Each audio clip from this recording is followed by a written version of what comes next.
Tough Life Wrestling podcast.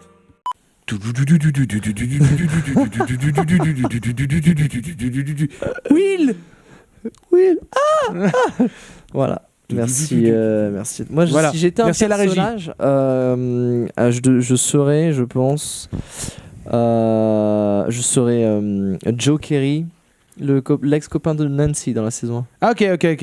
C'est Joe qui s'appelle? Je sais plus, je confonds. Ouais, bah. Je suis nul. Moi, clairement, ça serait Jim. J'aime bien le Je côté le très trouve- bourrin ah, ricain. putain, moi, j'adore le mec, genre ultra charismatique. Dites-nous votre personnage préféré aussi dans les amis de commentaires. Stranger Ça, c'est. Things. Si vous ne regardez pas Stranger Things, un mois de Netflix gratuit. On n'est pas du tout sponsorisé par Netflix. Ah bon mais, ça vaut le coup, ouais. Ah bon, bah dans ce cas-là. Mais regardez en tout cas Touloum. Stranger Things. C'est vraiment cool. Tu trouves que ça fait plus Touloum ou plus Tadam? Au début. Ouais. Moi, je trouve que ça fait plus Touloum. Alors, on a des petites chips de légumes. Non, mais attends, introduis-moi le repas. C'est quoi? L'apéro. Ah. L'apéro. Alors, on vous explique. à Alors, bah, minuit attends, faut expliquer toute l'histoire. et demi. Alors, on vous explique toute On est l'histoire là, quand hein. même. C'est parce qu'en fait, je reviens du travail. La biérasse. Je reviens seulement du travail maintenant. Il est minuit 30 et donc du coup, Bah, on s'est apéro. dit, tant pis, il faut tourner. Faut faire C'est un Tough apéro. Life. Tough Life On Wrestling. répond à notre titre hein, au final. Et donc du coup, quoi qu'il en soit, apéro, il est minuit 30 et alors, il est jamais trop tard. Pour un after work en plus. C'est clair. Donc, on a des petites chips de légumes. Bien gaucho. Sélection gourmet, betterave rouge, carottes panées et patates douces. C'est bien gaucho ça. On a un petit guacamole. Bien gaucho aussi. On a un petit Justin Ah, Brideau. on l'aime bien. Ouais, un apéro sans saucisson sec, c'est Ça. pas un apéro. On a de la petite San Pellegrino Ah bah ça c'est bon. pour boire. Ça, c'est gaucho, mais c'est toi bon. qui m'a fait découvrir. Ça, c'est bon, ça. C'est plutôt pas mal. Et on a de la chips Tyrell au sel de mer Ça, c'est- et de l'houmous. Ah, de l'houmous. De l'houmous. Alors, si vous connaissez non plus après Stranger Things, vous allez pas manger le houmous. Hein. Ouais. Ça, On c'est- fait Et, découvrir alors, attends. la vie. Et donc du coup, tu dis ta boisson, mais alors donc je ramène la mienne dans le champ. L'abus Ah, d'alcool est dangereux pour la santé.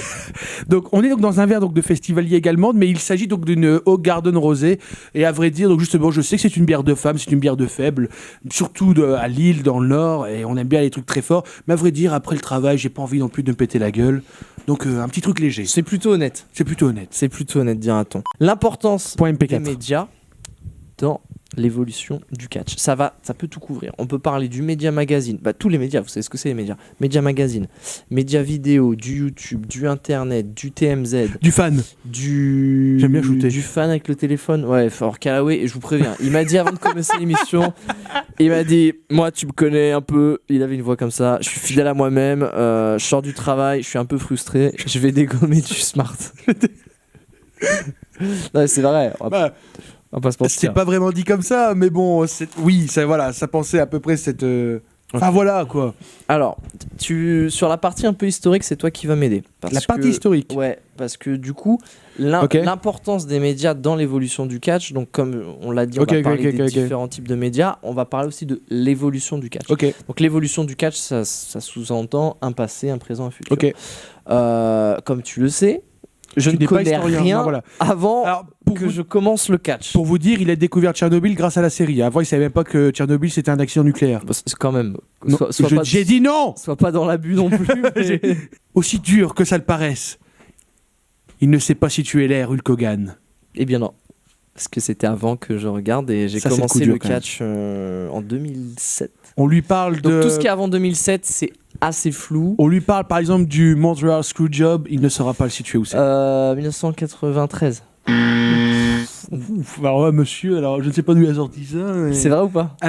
À peu près. Mais genre, je sais pas la date exacte non plus en tête. Mais, ça fait le on a- malin. mais, Ça mais- fait mais le non, malin. non, mais t'es dans la bonne période en tout Ça cas. fait le malin. Non, mais t'es dans la bonne période. Eh, je vous ai dit, j'ai des repères, voilà. Et puis après, À peu près, t'es dans la bonne on période, navigue.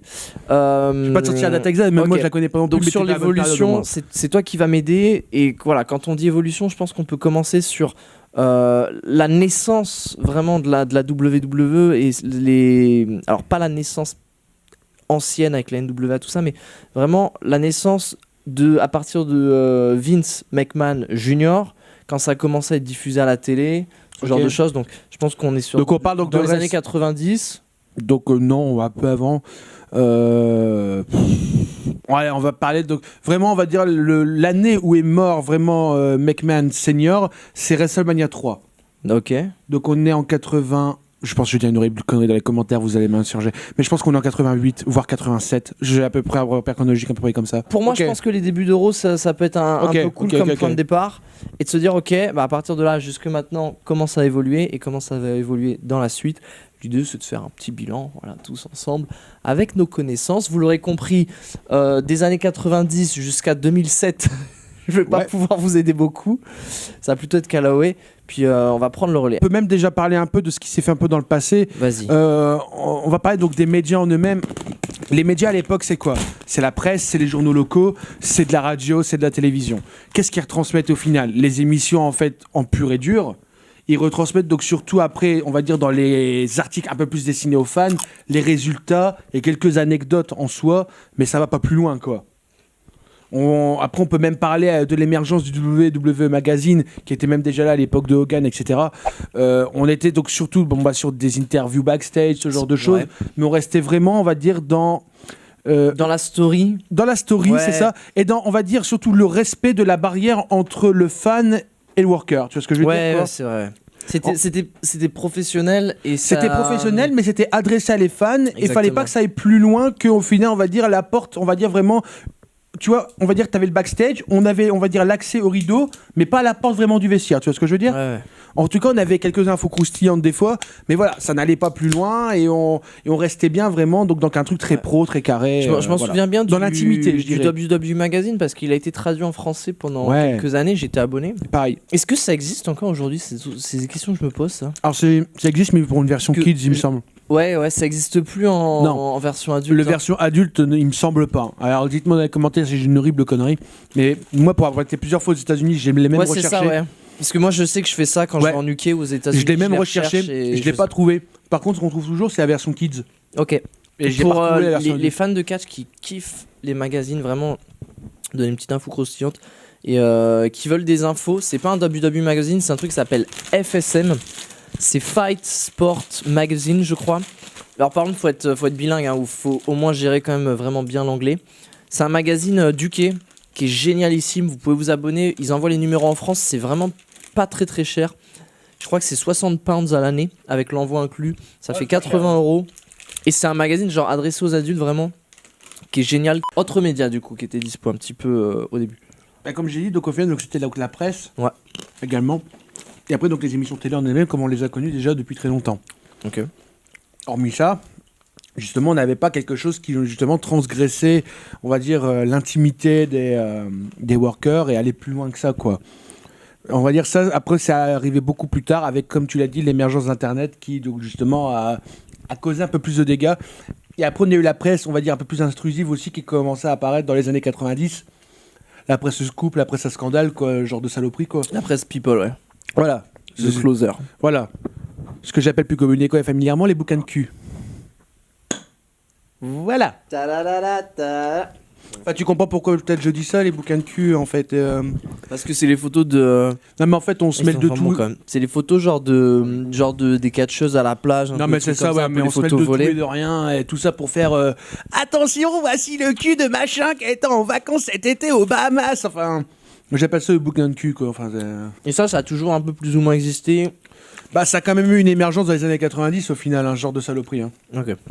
C'est là où ça commençait vraiment à monter en puissance. Et, puis bon, après, on va pas se cacher qu'il y a eu certains médias américains aussi qui ont monté en puissance, comme tu l'avais évoqué d'ailleurs plus tôt dans la journée, TMZ.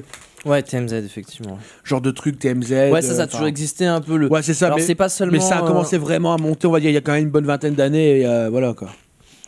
Donc ça, c'est pas sellement, du coup, les médias, on va dire, papier, il y a aussi les médias un peu TV, genre tout ce qui est un peu breaking news, les émissions TV, les night shows, des concepts qu'on retrouve pas forcément en France, mais qui sont des gros outils de communication qui ont été utilisés plutôt pas mal aux États-Unis. Vous savez, quand on invite un catcheur, on fait venir un catcheur, alors souvent c'est pour la promotion d'un truc, hein. C'est assez rare que le mec vienne juste pour dire bonjour, mais c'est quand ils vont sortir un pay-per-view, un WrestleMania, ce genre de choses. Ça existe encore aujourd'hui. Au niveau de l'évolution de ce truc-là, de ce genre d'émission, je suis pas assez calé, je sais pas si toi c'est le cas, pour savoir si ça a changé dans le mode de fonctionnement. Je sais qu'aujourd'hui c'est un outil qui marche assez bien et que... il y a quoi, genre les talk shows aux États-Unis, genre de truc ? Ouais, un peu les night shows, tu sais, quand John Cena il va chez Jimmy Ah ouais, genre Fallon. chez Jimmy Fallon, ou chez Jimmy Kimmel, Exactement, ce genre de ouais. truc. What would you say if you found out you got an A+ on your chemistry test? Teacher, my name's not Dave. Les talk shows, c'est un truc qui a toujours été. J'ai l'impression que ça a toujours été ancré dans la culture américaine au final. Et ça existe depuis des années. Et même, je pense que c'était là bien avant nous. Et je pense que même déjà dans les années 70-80, on en parle déjà, quoi. Ok. Enfin, vraiment, je suis pas certain de ce que je dis là, ni de ce que j'avance, mais je pense vraiment Et je sais que c'est des trucs qui sont assez utiles aux États-Unis en tout cas. Ah bah ça sert vraiment à faire la promotion de certains trucs. Hein. Ouais, c'est très suivi pour ça. Public, c'est un peu comme si. Allez, je vais dire qu'en France, là, l'équivalent. Et c'est difficile vraiment parce que on n'a pas du tout ce concept-là en France, mais l'équivalent vraiment, si je devais comparer à quelque chose, ce serait peut-être genre TPMP. Ce que j'allais dire, j'ai horreur de cette émission, Voilà. mais malheureusement, c'est ça. Mais c'est genre, alors, on reçoit du guest, machin truc, il y a de la promo, vous voyez un peu. Sauf Et que, en ouais, fait, même si après on ne parle TPMP, pas- vous allez me bâcher dans les commentaires, peut-être certains, mais pour moi, c'est fait de façon cancéreuse. Comparé aux États-Unis. Mais ouais, c'est un peu le même délire, quoi. Ouais, mais du coup, C'est l'idée, un autre débat. C'est de toucher un public qui est pas forcément connaisseur du produit, mais on est là pour faire la promo, Ouais. pour faire ce genre de truc. Et souvent, c'est des publics quand même vraiment un peu plus familial. Aussi, t'as Morandini aussi en Europe qui fait, sauf en France du moins. Donc ça, c'est la partie télé qui, comme on l'a dit, peut toucher des publics qui sont plutôt pas spécialistes du Ouais, catch. c'est ça. C'est plutôt un truc grand public, c'est plutôt un truc, voilà, sur les grosses opérations, sur les gros événements. Bah après, vraiment, avec l'émergence d'Internet, donc qui a fait un énorme boom donc, dans tout ça, qui du coup a permis à beaucoup de gens de se spécialiser entre grosses guillemets, du coup de se renseigner sur certains trucs qu'ils ne savaient pas, puisque les forums ont aidé déjà beaucoup de choses dans les années déjà début 2000, tu vois. Ouais, ça c'était le C'est début, je l'échange, pense. ouais. C'était le début des échanges. Après, forcément, comme j'ai dit, bon, bah, la presse de cul, comme j'aime l'appeler, donc du coup, les TMZ, les trucs scoop à la con, là, et bah, donc du coup, forcément, ils se sont emparés donc, des réseaux sociaux. Les réseaux sociaux également n'ont pas facilité la chose. Et puis, bon, bah, après, tu as eu toutes les vidéos en tout genre, avec l'explosion des YouTube et des trucs comme ça, les plateformes de vidéos, d'échange vidéo, qui ont permis justement à des gens d'échanger sur tout et rien au final, quoi. Et c'est marrant parce qu'au niveau des catcheurs, on est presque arrivé quasiment dans un c'est pas un 24/7, je sais pas comment on peut dire ça en Si, français, c'est ça. Mais c'est genre quelque chose- tu sais les On le suit dans toute sa vie et tout ouais, le temps. comme les secret stories, comme les trucs qui Ouais, sont ouais. filmés en non-stop, quoi. Je sais plus comment on appelle ça, les téléréalités, voilà. Mais rien que On est les presque sto- arrivé mais- sur une Mais télé-réalité. la story sert à ça pour moi. Mm. Tu vois, genre c'est donner du contenu tout le temps à tes fans pour éviter aussi qu'ils t'oublient entre guillemets. Ils t'oublieront pas. Mais ce que je veux dire, c'est que c'est pour montrer toujours que tu existes en permanence. Et ouais, mais alors, est-ce que c'est quoi les côtés un peu positifs, un peu négatifs de ça? Parce que c'est marrant de constater ce truc-là, parce que avant, du coup, il y avait une fracture qui était nette. Tu le disais tout à l'heure dans Ouais. les magazines entre Exactement. le côté professionnel et le côté fan. Cette barrière, ces dernières années, elle s'est considérablement amoindrie. Tout simplement parce que on a de l'info en continu, surtout tout le temps, les moindres faits et Non, puis gestes. en fait, je pense qu'on vit dans une société aussi où malheureusement, les gens ont un besoin inexplicable de montrer qu'ils existent. Alors, je parle de ça au niveau des workers, mais je veux dire même au niveau des gens que je rencontre tous les jours. Moi, le premier, au début, j'utilisais Facebook, tu vois, pour mettre mes photos de vacances. Tu vois, genre j'allais à WrestleMania, premier truc que je faisais dès que j'avais fini un show, je mettais tout de suite sur Facebook. Mais plus les années ont avancé, plus je me suis dit après, mais c'est ridicule de faire ça, tu vois. À quoi ça sert, mis à part me dire, hey, vous avez vu, moi j'ai fait ça et pas vous. Et puis tu vois tous des gens qui sont là, ah, j'aurais bien aimé, machin, en commentaire. Et je me suis dit, mais putain, mais c'est un ridicule en fait de faire ça. Et mes souvenirs, je l'ai fait pour moi. Et au final, je me disais, mais pourquoi, tu vois, genre moi, quand je vis quelque chose, je me sens obligé limite de prendre des photos pour après les poster, tu vois. À la fin, je trouvais ça con. Et du coup, je me suis dit, mais pourquoi pas vivre l'instant tout simplement, tu vois, au lieu de se dire, de se créer une vie virtuelle. Et je sais pas, tu vois, elle serait juste agrémentée de pouces bleus, de likes, de retweets et je t'en passe. Ça sert à quoi au final, tu vois? Alors oui, pour certaines personnes qui ont du succès, comme je dis, limite maintenant c'est devenu quelque chose Comme la d'incontournable. chaîne et YouTube d'essentiel. So Catch by Al, les amis. Ou pas. Mais c'est devenu quelque chose d'essentiel et d'incontournable dans le sens où t'es obligé de passer par là, j'ai envie de dire même limite malheureusement. Mais moi je trouve ça, en fait je trouve que c'est un peu dommage. Personnellement, moi c'est mon avis à moi, mais je trouve qu'en fait les réseaux sociaux sont de plus en plus intrusifs en soi pour la vie de tout le monde. Ouais, bien sûr. Et et je trouve ça un peu comment expliquer ça, anxiogène. Ah oui, non, mais clairement, mais il y a une vraie question, je pense, philosophique au niveau de la vie privée, au niveau de ce que les gens divulguent. Mais En fait, je comprends plus. En fait, plus les années avancent, plus je grandis, plus je gagne en maturité et plus je me dis, mais à quoi ça sert en fait? mais ça, c'est du point de vue personnel. Le point de vue professionnel, il est tout autre, je pense. Oui, mais quand professionnel, je veux dire, quand tu t'appelles WWE et que du coup tu partages des stories sur les réseaux sociaux pour dire à la fin, achetez ça parce qu'il y a ça, allez voir sur mon site. Bah ouais, je comprends l'intérêt, il y a un business à faire derrière et de l'argent. Mais quand tu vois, je sais pas, n'importe quel catcheur montrer que il est en train de prendre, je sais pas, il est en train de se faire un massage dans un centre de relaxation aux Bahamas, mais qu'est-ce que j'en ai à foutre?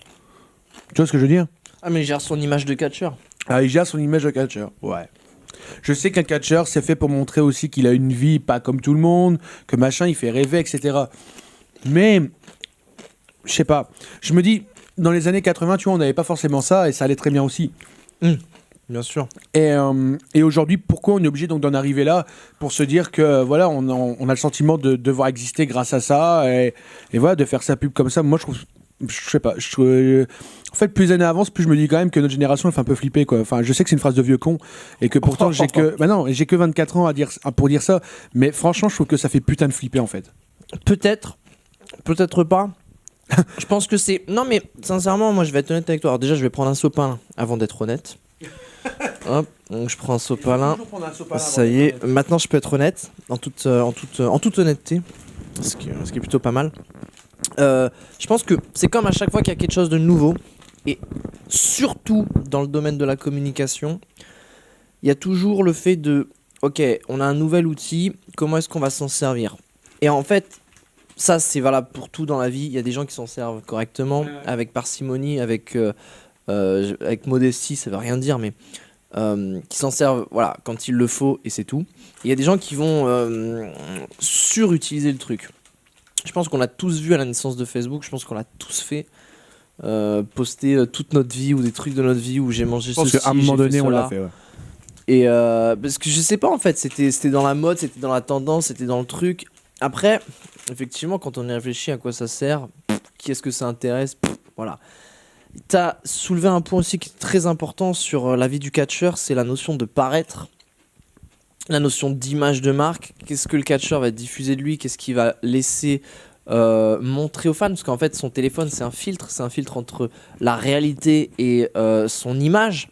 Donc il y a des choses qu'il choisit de montrer, des choses qu'il choisit de pas montrer.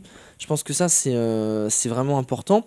Ça aide à construire le catcheur, à construire son identité, à peut-être aussi influencer sur ses ventes, son merchandising, sur son charisme, sur ses bookings, ce genre de choses. Bon, la WWE c'est dans une autre mesure encore, mais je pense que il y a tous ces paramètres-là qui rentrent en jeu. Sur l'aspect personnel, effectivement, il y a beaucoup de gens qui posent des photos, ce genre de choses. J'ai été là, alors c'est pas mal si on réfléchit pour la structure, pour les catcheurs, ça leur fait de la pub, ça leur fait une petite pub. Oui, en soi, oui. Ça leur fait de la communication, le bouche à oreille. Mais en fait, il faut voir jusqu'où cette communication, justement, elle pousse, justement. Parce que, allez, on va reprendre un exemple. Est-ce que tu as vu cette vidéo sur Instagram de Matt Riddle concernant Goldberg? What a knee bar! You make me mad. You're making me mad. Keep it up. Keep it up, bro. Où il le bâche un peu. Ah ouais, il lui dit, ouais, mec, un peu, non, là, il le bâche même complètement comme une sale merde, là. Ça m'a fait rire, forcément.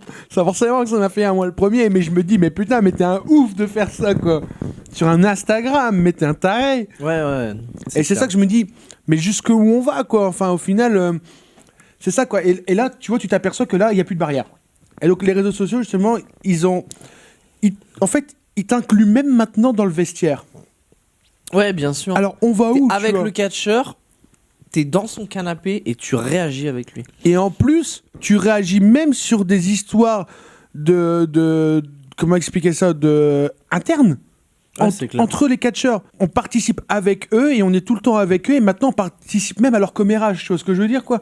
Et moi je trouve ça putain de malsain, quoi, en fait, en soi. Forcément, je suis le premier à l'avoir consommé, à l'avoir fait. Est-ce que c'est un truc qui a été fait pour lancer une story? Est-ce que c'est un truc qui a été fait pour lancer quelque chose? Mais on le sait très bien, au final. Est-ce que c'est le vrai Matt Riddle qui parle? On le sait que ça a été le vrai Matt Riddle qui a parlé, vu qu'au final ça a été supprimé même pas 10 minutes après. Ah ouais, ok. Je pense qu'il a eu un petit coup de fil genre VVE du style arrête tes conneries là, gros, tu vois. Retire tout de suite, sinon tu vois, on va te bâcher comme il faut et voilà, quoi. Et la preuve, ça a été retiré au bout de même pas 10 minutes. Alors forcément, tout le monde l'avait pris en vidéo et ça a tourné après, mais pas sur le compte de Riddle. Mais le mal a été fait. Et c'est ça que je veux dire. Parce qu'au final, est-ce que les réseaux sociaux, justement, n'ont pas brisé le kayfabe ? Est-ce que même Internet n'a pas brisé le kayfabe ? Est-ce que même, justement, tous ces sites de consommation, tels que même YouTube, n'ont pas brisé le kayfabe ? Bah, le problème, alors c'est un problème, c'est pas un problème, après ça dépend comment on se positionne, mais c'est que avec ce flux d'informations, cet accès, cette facilité d'accès à l'information, bah déjà tout le monde se prend assez rapidement pour un spécialiste. Moi je sais si, moi si j'ai vous voulez vu ça. rebondir, justement, d'où mon Et, cassage de gueule de Smart, Et parce qu'en fait, je vais en arriver je là. parle pas des fans. Moi, je parle pas trop des fans. Je parle moi, je vais en plus arriver vraiment après. des journalistes. Ouais, mais au qui, final... on entend toujours Dave Meltzer a une source WWE. Ouais, ça, c'est le cancer. ça. Brad Shepard a eu un coup de fil de machin truc. Le gars de je sais pas quel magazine, il a vu un tel sortir du Performance Center et tout de suite ça tweet, et tout de suite ça hashtag, et tout de suite ça fait un article, et tout de suite il y a de la spéculation.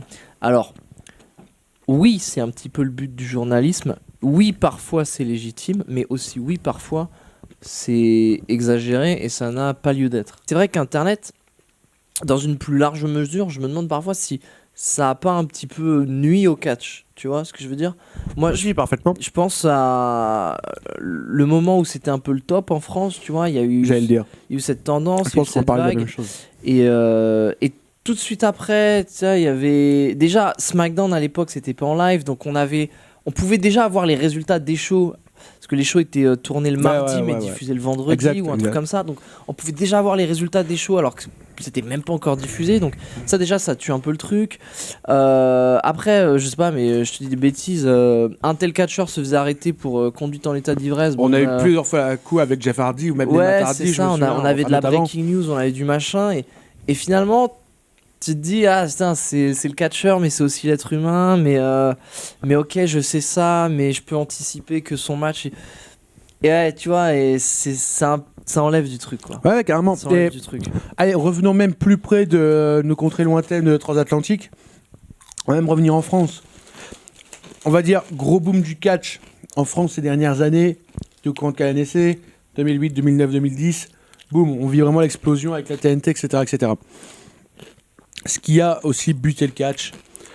Enfin, buté le catch, on va se comprendre. Mais avec des pincettes, quoi, fait qu'il faut prendre ça, ce que je veux dire. Mais c'est même, tu sais, les reportages qui étaient sortis à l'époque, genre « Découvrez les plus grands secrets des catcheurs américains ».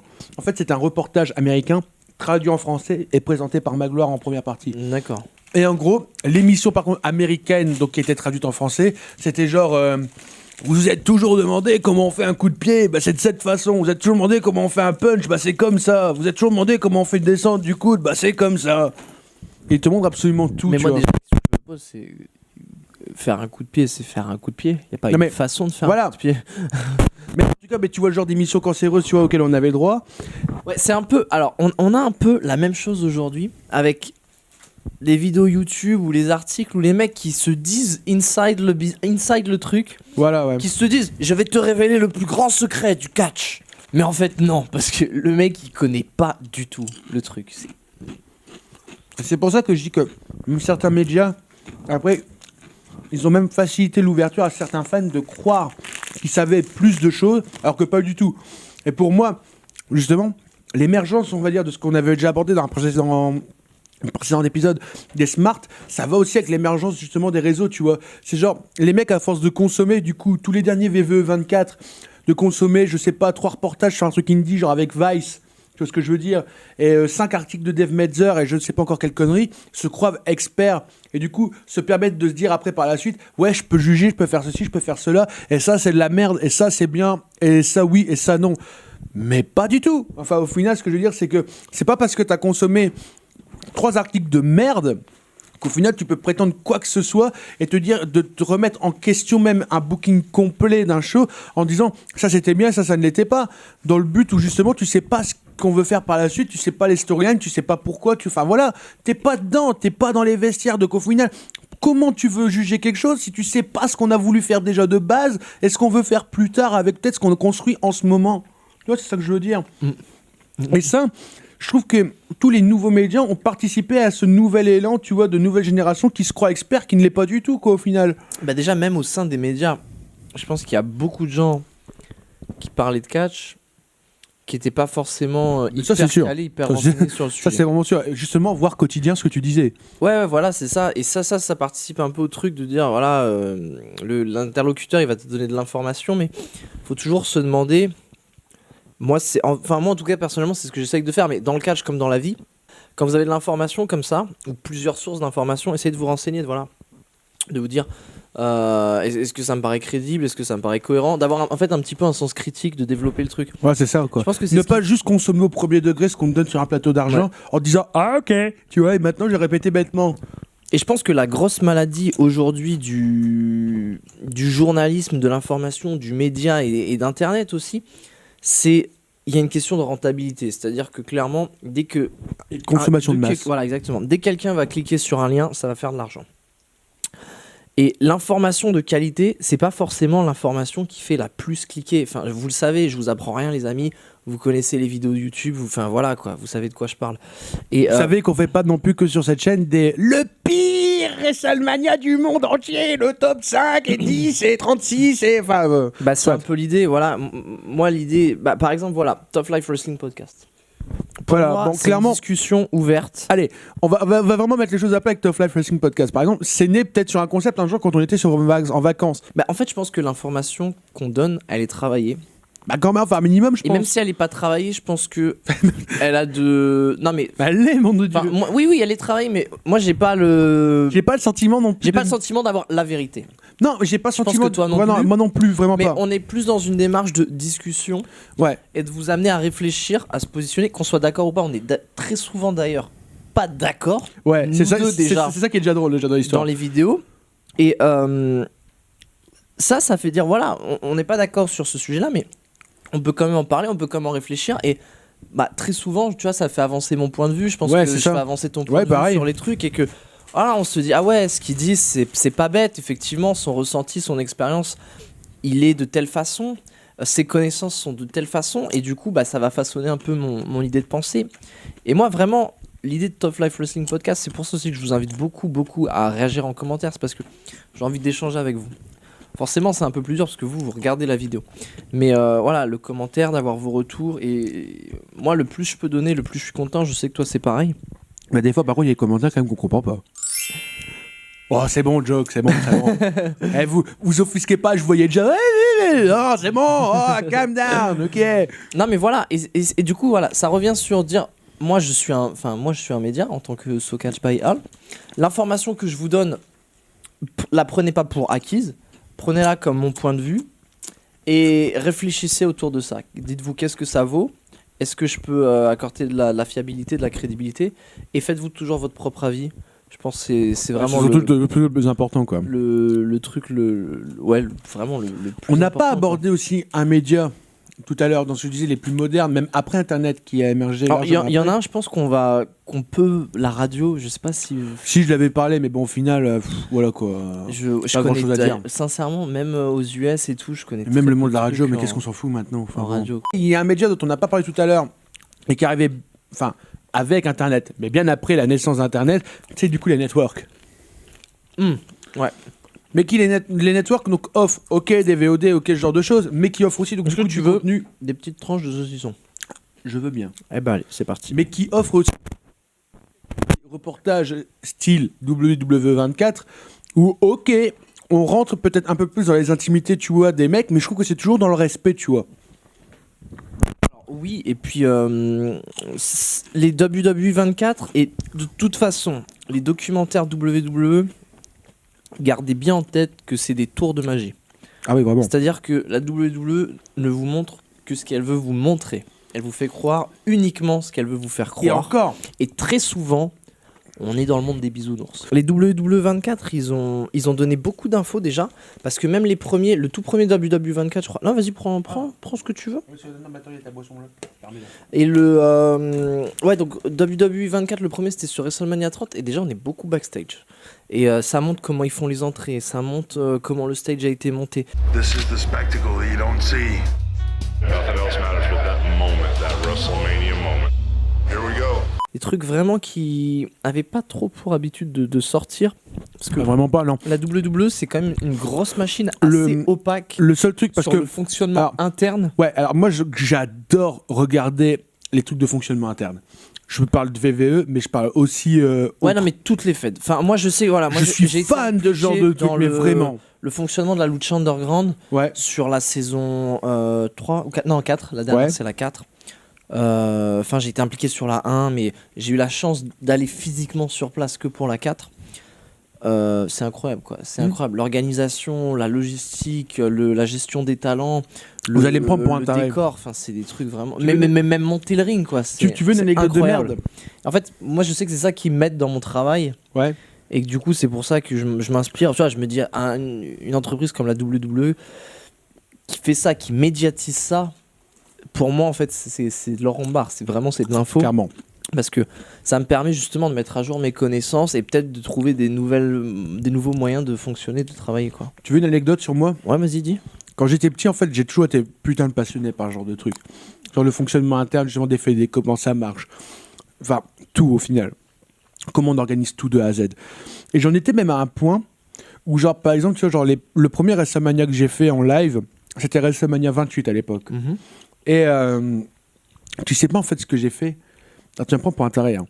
Ben, l'un des premiers Il a trucs que campé devant le Ah, stade non, mais alors, déjà, pendant une semaine alors, déjà, pour regarder tous les camions qui rentraient. alors, déjà, on n'est pas loin de ça. Ah bah, je me doute. En fait, j'y suis allé donc déjà 3 jours avant WrestleMania 28 parce qu'en fait, j'avais mes tickets dans ce qu'on appelle un will call window. Je sais pas si tu vois ce que c'est ou Absolument pas. en fait donc tu achètes donc en fait quand tu étais à l'époque quand tu étais un client international, tu devais acheter donc tes tickets donc sur Ticketmaster et tu devais les retirer sur place, tu vois. Mais moi, j'avais peur, ne connaissant pas Mania, comment ça se passe, etc., que le jour même, si je devais aller les chercher, ça allait être une vraie merde. Ouais, tu qu'il y a vois. 15 000 personnes qui C'est ça. attendent, quoi. Ouais. Et je me suis dit, oh putain, tu vois, genre si je dois taper encore une queue pour faire ça, et après seulement tu vas me taper la queue pour rentrer, ça va être une vraie merde. Donc je m'étais dit, dans mon planning, je m'étais établi, genre, tu sais, quand il y avait les access seulement le soir à 18h, il y avait une journée où je m'étais programmé, le matin à 9h, on prend un bus, on va au stade. Et ce jour-là, j'irai chercher mes tickets. Et j'irai tous les retirer, tu vois. Pour Raw, pour SmackDown, pour tout, pour Bania et tout. Et je me souviens qu'en fait, c'était le jour où ils ont testé les pyros. Ah. Tu me crois ou pas, je suis resté 2 heures sur le parking juste à regarder comment ils étaient en train de les installer. Bah ouais, normal. Et du coup, ce que j'ai fait, c'est que je me souviens que un des premiers trucs que j'ai fait quand je suis rentré dans le stade de WrestleMania 28, j'avais à l'époque, c'était vraiment encore le moment où tu pouvais rentrer avec un gros réflexe, tu vois, vraiment avec un énorme zoom et ce genre de truc. Et j'avais un objectif 18-200, bon, si ça parle à certains, vraiment avec un bon zoom, quoi, déjà. J'ai photographié vraiment tout, de la régie, de genre les câbles, comment ça passait et tout ça, jusqu'au point de faire, quand j'étais petit, des répliques sur Minecraft Ouais, de tous les stades. Tu m'en avais déjà parlé à Destin. Et je photographiais tout ce genre de trucs. Et justement, donc tout ça pour en dire qu'à l'époque, justement, pour trouver déjà donc, des reportages, des informations sur les trucs backstage, comment ça se passait, c'était hyper opaque. il n'y avait rien. Donc du coup, pour le peu que tu allais sur un show, bah, tu étais comme un cinglé du coup quand tu voyais tout ça devant toi. Enfin, moi, c'était le cas du moins. Et je me souviens, j'ai même photographié, genre, tu sais, l'arrivée des câbles entre la régie et l'armature qui est au-dessus du ring rond de Raw pour comprendre comment tout fonctionnait et tout ça. Enfin, ouais, je suis assez perché quand même. Et à l'époque, il y avait qu'un seul truc qui était déjà sorti depuis un bout de temps, et je l'ai rushé, ce DVD là, pour vous le dire, c'est The True Story of WrestleMania. Ouais, bien sûr. Et je l'ai rushé, re-rushé ce truc, mais c'est un truc de cinglé quoi. Et après, tu sais, il y a eu quelques petites vidéos sur YouTube qui sont apparues, genre de 10 minutes, genre le fonctionnement interne. Ouais, bien sûr. Enfin, tu sais, il y a eu quelques trucs comme ça. Mais c'est pareil, Comment ces est-ce qu'ils vidéos-là. montent le stage, voilà. Comment est-ce que les décharges des camions, ouais, des trucs un peu. Ces trucs-là, je me suis bouffé vraiment, mais des milliers de fois quoi. Et après, bon, bah, il y a eu donc l'apparition des VVE 24 et ce genre de choses. Et comme tu disais, c'est vraiment de l'or en bas. Mais tu vois, malgré certaines prises où tu te disais, ah ok, tu vois, genre tu savais que c'était arrivé et tu l'avais là devant toi, comme le Taker, Lesnar, ça reste toujours vachement dans le respect. Et c'est ça que j'adore dans ces reportages-là. La WWE, c'était très opaque. Et à partir du moment où ils ont lancé le network, c'était à WrestleMania 30, je crois. Ouais. C'était Et je vais l'année.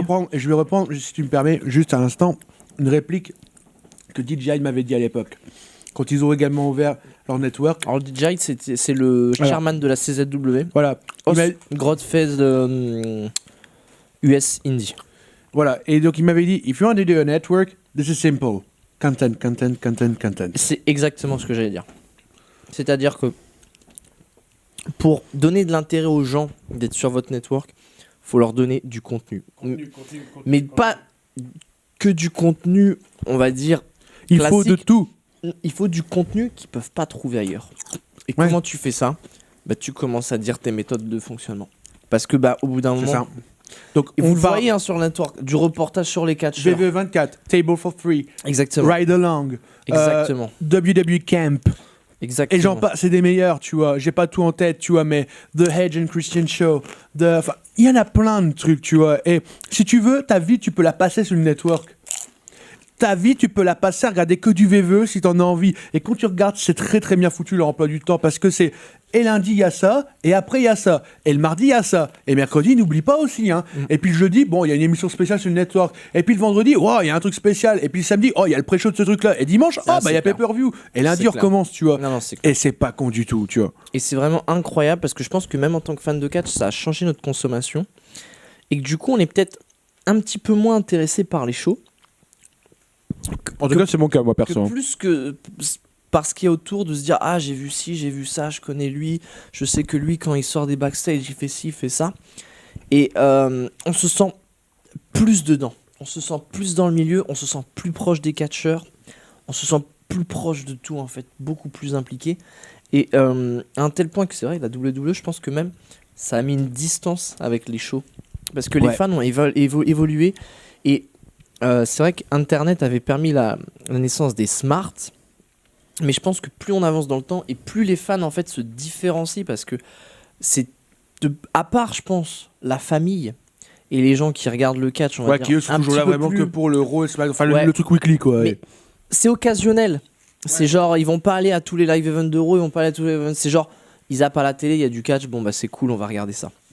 Mais je pense que sinon tous les gens qui regardent la WWE de façon régulière, voilà, il y a cette espèce d'addiction de se dire on va consommer du programme, on va rentrer dedans, on va se sentir plus proche, on va faire ci, on va faire ça. Et il y a d'autres choses aussi du coup qui sont nées de ça, c'est avec les réseaux sociaux et les hôtels. Ah Parce ouais. qu'on est plus proche d'eux. Et ça Ça, c'est va encore la dans le partie cancéreuse. fonctionnement. Hein, ouais. Ça va Bon, encore- d'ailleurs. Alors, cancéreux, Alors- oui ou non parce que Oui. Alors, justement, cancéreuse, oui ou non. succès, Mais- succès des catcheurs et tant mieux pour eux, tu vois. Il y a toujours cette notion de respect qui est vraiment très importante parce que faut garder à l'idée que on est des êtres humains et voilà, au bout d'un moment, il faut savoir rester à sa place. Mais c'est dans ce qu'on vous dit, le fait d'être plus proche, plus impliqué, de cette barrière qui s'est diminuée entre les professionnels et les fans. Peut-être que c'est une bonne chose, peut-être que c'est une mauvaise chose. On n'est pas là pour juger. On est juste, je pense, là pour constater. Le catcheur aussi qui va gérer son image, parce que tout ça en fait c'est un cercle. C'est un cercle, tout est lié. Tout va ensemble dans ce truc-là. Et les fans qui se disent voilà, on va regarder la story, on va essayer de faire des photos, on va essayer de faire ci, on va essayer de faire ça. Et c'est bien quelque part parce que justement le catcheur il a une certaine comment dire, il est connu, il a une certaine image, les fans sont super cool avec lui. Mais de l'autre, on a ce truc qui fait que en dehors des rings, la vie privée devient en fait de quelque chose de plus en plus rare et de plus en plus difficile à avoir pour les catcheurs de par cette hyper médiatisation de leur vie tout simplement. Je suis complètement d'accord. Oh là là. Tu sais pourquoi je rigolais par contre pendant ce que tu disais? Vas-y dis-moi. Alors, je vous expliquais aussi un tout petit truc. Je me disais depuis le début de la vidéo, putain, j'ai vachement chaud, mais je sais pas pourquoi. Ah, il est épicé. Non, puis du coup, je mange du guacamole depuis le début, mais enfin, j'y trouve pas, enfin, je sais pas, il est pas non plus si piquant que ça. Puis j'ai regardé les ingrédients et j'ai vu qu'il y avait du piment, sauf que je suis allergique au piment. Mais gros, c'est du guacamole. Guacamole, c'est mexicain, il y a forcément du piment. Mais normalement, il y a pas de piment dans du guacamole. Bien sûr que si. Mais gros, depuis le début, je me dis j'ai un peu chaud, mais tu m'étonnes, mais ah, ça donne des petites. Je me dis, mais c'est pas normal quand même. Enfin, comment ça se fait que j'ai ça? Je pense qu'on peut résumer tout ça en se disant qu'il y a des bonnes choses et des mauvaises choses, en tout cas, donc dans tous les médias. Encore une fois, ça va reprendre finalement ce qu'on avait déjà dit la fois dernière, donc dans le dernier vlog, Ouais. enfin podcast du moins. Comme on avait dit à l'époque, il y avait des styles de catch, tu vois, genre qui peuvent plaire à certains et d'autres non, tu vois. Hashtag les shows de foire, justement, comme on disait. Tu vois, ça peut peut-être plaire à certains et d'autres non. Mais là, c'est un peu pareil, tu vois, au final. Il y en a qui vont aimer consommer, justement, les stories tous les jours quotidiennes, tu vois, et le putaclic très premier degré, tu vois, de certains trucs. Et d'autres qui vont juste aimer rester, on va dire, comme malgré tout, avec une certaine barrière. Et voilà, il en faut pour tout le monde, au final. Mais voilà, quoi. Enfin, en tout cas, vous avez vu un peu notre ressenti sur ce genre de choses et Ouais, voilà, c'est quoi. clair. Mais du coup, je pense que les catcheurs, comme un petit peu les stars, dès qu'on devient une personne médiatisée, en fait, tout simplement, leur vie, elle est de plus en N'est plus plus la dure, même quoi. en tout cas. Et on a vu des dérapages à Ouais. plusieurs reprises à Écoute, cause par de contre, justement, moi j'ai eu déjà l'opportunité donc de passer des soirées dans des hôtels WWE pendant des WrestleMania Week, en fait. Et j'étais vraiment donc dans leur, tu sais, dans le bar principal, en fait. Mais avec les soirées où il y avait tout le monde, en fait, vraiment beaucoup de gens du roster. Pour vous dire, on en avait fait une liste. En fait, j'ai eu l'occasion de le faire plusieurs soirs de suite, ces soirées-là, pour la WrestleMania Week, donc avec donc, tout plein de monde de la WWE. Et on avait fait une liste, je crois, et on était à plus de 200 personnes en tout. Ah ouais. Ah oui, on était à plus de 200 workers WWE parce qu'on avait Raw, SmackDown, NXT, Hall of Famer, Legend. Parce que tu sais, il y avait tous les gens aussi qui étaient pendant le Hall of Fame qui sont sur la red carpet. Ouais, Donc bien t'imagines le nombre de floppés que ça fait, Et quoi. puis t'as les potes, des amis, des Eh, mecs. c'est que, ça, il y avait du monde. que Mais même alors, si ils travaillent pas à la WWE, ils sont quand même là. voilà, parce c'est que ça. Et, La WrestleMania Week, c'est the place to be. et pour vous dire, enfin, tout le monde pourrait me dire, ouais, mytho, tu vois. Mais alors, oui, mytho, dans le genre où j'ai pas eu énormément de preuves. Est-ce que tu veux de l'eau? Oui, je veux bien. Dans le sens où j'ai pas fait énormément de photos en fait, parce que j'ai juste voulu vivre le moment en fait sur le coup et me dire que c'était déjà énorme ce que je faisais là, et j'ai pas voulu taper le fan incrus genre hey, selfie. Tu vois, je m'étais dit on est déjà hors show, on est déjà dans leur intimité, tu vois. Et ils sont tous en train de se détendre avec un verre à la main, tu vois, et de parler tous entre potes, tu vois, ils se racontaient des anecdotes, tu vois, genre des meilleurs temps, tu vois, genre hey, tu te souviens de ça, tu vois, tel truc. Est-ce que t'as Ouais, envie de leur c'est ça, casser ouais. les couilles pendant ce moment-là? Bah non, pas vraiment, tu vois. Alors oui, j'en ai quelques-unes de photos, mais pas beaucoup au final. Et ce que je veux dire par là, c'est que malgré tout, tu vois, ce genre de moment où peut-être j'étais là avec eux, bah ça reste vraiment limite mes meilleurs souvenirs, tu vois. Ah, mais de toute façon, moi. Dans le sens où ce que je veux dire, c'est toujours un peu. T'étais ça, là quoi. justement à te dire, ouais, on est là, tu vois, dans l'intimité, tu vois. Alors oui, tu vois, mais il y a respect à avoir, tu vois, de te dire, je suis juste en train de vivre le moment, on va pas leur casser les couilles, tu vois. Mais c'est malgré tout, tu vois, un des meilleurs souvenirs que j'ai dans tous mes moments de fan de catch, quoi. Mais voilà, c'est de voir cette évolution, cette hyper médiatisation. On peut se demander comment ça va se passer pour la suite, parce que Ouais, c'est est-ce ça. que finalement on va réussir à faire plus? Parce que là, l'impression que j'ai, c'est que depuis le début, on fait toujours plus. C'est presque, je le disais tout à l'heure, de la télé-réalité, parce qu'il y a toujours un programme, il y a toujours un machin, il y a toujours le community manager de la WWE qui vient faire des lives et tout. D'ailleurs, il y avait la rumeur qui disait que les comptes de superstars étaient gérés par des community managers WWE. Bah, sur Facebook, oui. Oui, ouais, les pages Facebook. Mais en Ah, même temps, les pages, Facebook, ouais. genre, limite, plus personne n'utilise ça, quoi. Oui, non, mais enfin, on s'est compris, quoi. Mais donc, quoique. Enfin, au niveau vraiment des gens qui mais sont tout ce qui est les Twitter, là, ça parlait plutôt des Twitter, Oui, non, mais d'Instagram, ce que ce je veux genre dire, de c'est que- choses. Ce que je veux dire, c'est que tu vois, par exemple, on va pas surtout parler genre des gens qui sont très connectés et qui sont tous les jours sur les réseaux sociaux. Ces gens-là sont plus en ce moment sur Twitter et sur Insta. Exactement. Ouais. Mais malgré tout, la majorité du monde entier reste sur Facebook. Tu vois ce que je veux dire? Je pense pas que dans des pays style, je sais pas, allez, on va dire Bangladesh, Inde, tout ça, tu sais, tous ces pays-là un peu plus émergents, tu vois. Je pense pas qu'au final, Twitter et Insta, tu vois, genre ça Bah, et je la sais côte, pas, tu vois, parce que je forcément. sais qu'Insta, c'est super. C'est trendy en ce moment. De Ouais, ouf. mais les gens suivent, mais c'est pas là-dessus qu'ils vont réagir le plus, tu vois. J'ai l'impression. Je sais pas. Et là, Enfin, pour le coup, peut-être. Malgré que, tout, je pense que Facebook, en tout cas, reste encore un truc très très majoritaire en ce moment et qui nique quand même énormément quand même dans le game. Malgré tout, tu vois. Ok.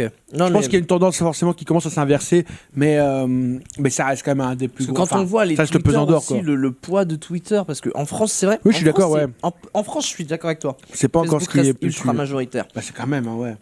Mais Twitter, quand on voit les hashtags, les machins, quand on voit trending worldwide sur les shows, les pay-per-view, c'est. Ouais, mais cool, c'est ce que quoi. je dis, au final, ça reste toujours une communauté qui est déjà très connectée de base, qui est déjà sur Twitter, j'ai l'impression, tu vois. Ouais, mais Genre, pour que les mecs tu soient vas pas- trending worldwide, Ouais, mais ça veut dire que. tu vas pas retrouver Jean-Michel Moulin, qui habite à. de 6ème B, non. qui habite à Saint-Thomas-les-Saucissons. Lui, il a un compte Facebook, par contre, tu vois. Et lui, potentiellement, par contre, il a peut-être suivi, par contre, la page VVE. Ça, peut-être, tu vois. Moi, je me demande toujours what's next, ou au moins, je sais qu'en ce moment, la tendance, c'est plutôt de réduire ce phénomène d'hypermédiatisation et de un peu reconstruire, entre guillemets, de se reprotéger une vie privée. C'est vrai que ce sera peut-être la tendance, du coup, des prochaines années. À voir comment ça se concrétise à la WWE. J'ai parfois l'impression qu'on est dans une tellement grosse machine qu'on peut pas faire peut marche pas faire arrière. marche Et arrière. même en termes de société, si on va hors de la WWE, je pense que les catcheurs et les personnalités publiques, même en France, ont tous pris quasiment pour habitude de poster du contenu régulièrement. On le voit avec YouTube, parce que YouTube, moi je sais que si je poste pas au minimum 2 vidéos par semaine, en termes d'algorithme, je vais descendre dans les... tu sais, dans la Les tendances, quoi. classification, Enfin, oui, dans les enfin, tendances, ouais. ce genre Dans de les choses. mises en avant et ce genre de choses. quoi. Instagram, c'est le même fonctionnement. C'est pareil, Twitter, il y a votre activité qui est calculée au cours de la journée. Et aujourd'hui, ça paraît limite impensable, même pour des catcheurs, quoi, de réduire ce truc. Et c'est vraiment compliqué. C'est, je pense, une question très intéressante qu'on peut se poser, de se dire, voilà, comment vont continuer d'évoluer en fait ces médias et quel impact ça va avoir sur les catcheurs, aussi bien internes que externes que réseaux sociaux. Et ouais, quelle sera la suite, quoi. En fait, c'est un sujet sociétal, quoi. Au-delà du catch, c'est un truc vraiment qui carrément. s'étend à toute la société. Quand on voit le nombre d'heures qu'on passe avec un téléphone dans la main par jour, Clairement. ça devient incroyable de se dire qu'on en veut tout le temps plus et que finalement, il n'y a pas toujours, c'est ce que je disais tout à l'heure, il n'y a pas toujours La preuve, d'informations, quoi. Il est à moins d'1 mètre de moi en ce moment. Et il n'y a pas toujours d'informations, voilà, dans ce. Je suppose que toi aussi, mine de rien. 1 mètre, je pense. Ouais, bah c'est ça, voilà. 1 mètre, ouais. C'était une bonne petite vidéo, là, tranquille. C'était une bonne petite On vidéo. s'est pas fighté pour une Non. fois, et ça fait plaisir. C'était calme. Non. Donc voilà. Merci à vous, les amis, de nous avoir suivis. On se donne rendez-vous très bientôt sur la chaîne YouTube de So Demain. Catch by Al. Demain. Demain, Non. Bah, je sais pas en fait. je dors. Ah merde. Bon bah, il dort alors. Ouais. D'ici là, les amis, prenez soin de vous. Prenez du temps pour vous, c'est important. T'as un petit message positif comme ça à faire passer ou pas? Manger des meringues. Ouais, pas trop. C'était positif. non C'est positif, mais pas trop. Ou Non. avec du sport, Non, parce associé que- avec du sport. Ouais, sinon La- après vous allez devenir comme moi, donc bon, c'est pas évident quand même. Mais que dire Donc, mangez, bougez et soyez positifs. Voilà. C'est les 2 messages de la vidéo. On vous remercie. Bisous à tous. Smooth